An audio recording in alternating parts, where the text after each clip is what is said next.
حضرت بایزید بسطامی رحمتاللہ تعالیٰ علیہ کی بات لکھی آپ نے، فرماتے ہیں کہ وہ ایک دن بسطام کے بازار سے گزر رہے تھے تو لوگ، رمضان کا مہینہ تھا تو لوگ اپنی دکانوں سے اٹھ کے آنے لگے، اپنا کاروبار چھوڑ کے ملنے لگے۔ تو حضرت بایزید فرماتے ہیں کہ میرے دل میں خیال آیا، بادشاہ بھی آئے تو کوئی دکان نہیں چھوڑتا، کتنا میرا مقام ہے، کتنا میرا درجہ ہے کہ لوگ آ رہے ہیں۔ فرماتے ہیں شیطان نے میرے نفس کو بڑا کر دیا، میں نے رمضان کے مہینے میں ایک کھجور اٹھائی ریڑی سے اور منہ میں رکھ لی، کھائی بھی نہیں، رکھ لی۔ لوگ کہنے لگے دفع کرو، یہ بھی کو بلی ہے،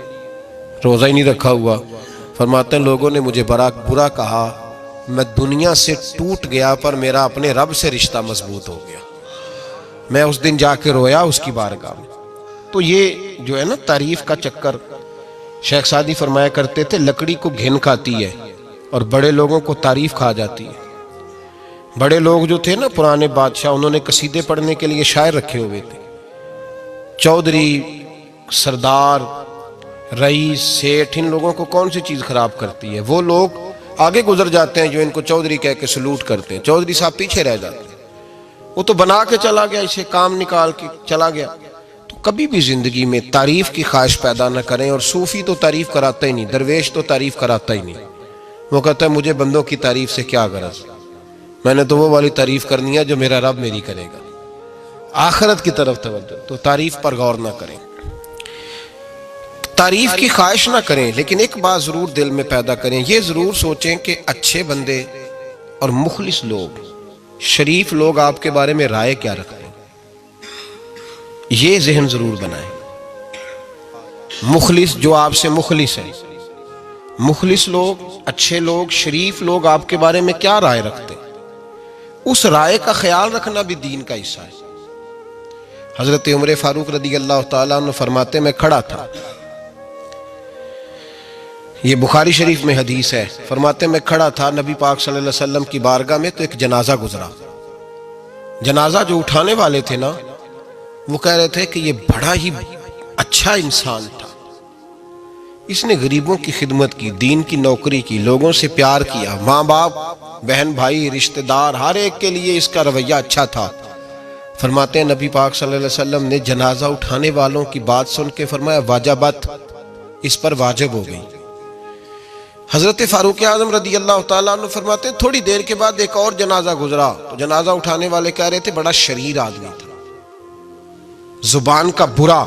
دھوکے باز، فراڈیا، بے ایمان، مال کھانے والا لوگوں کا، لوگ یہ باتیں کر رہے تھے۔ نبی پاک صلی اللہ علیہ وسلم نے فرمایا واجبت، اس پر بھی واجب ہو گئی۔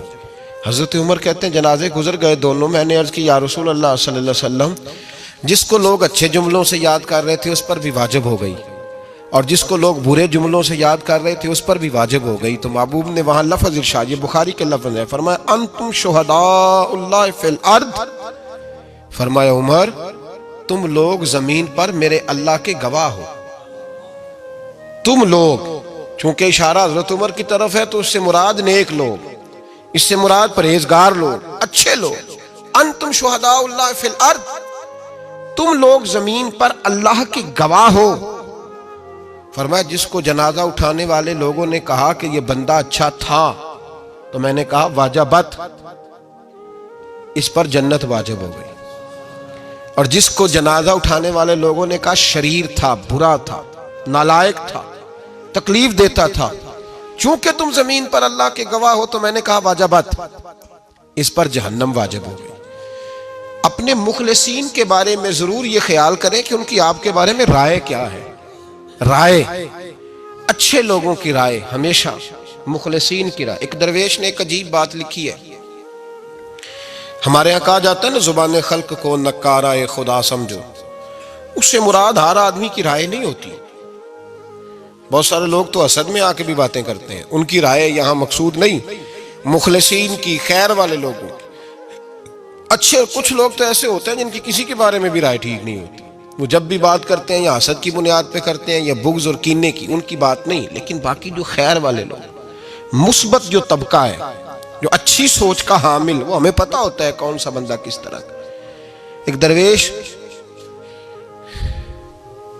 کہتے ہیں کہ ایک دفعہ طوفان آ گیا ہماری بستی میں، تیز طوفان۔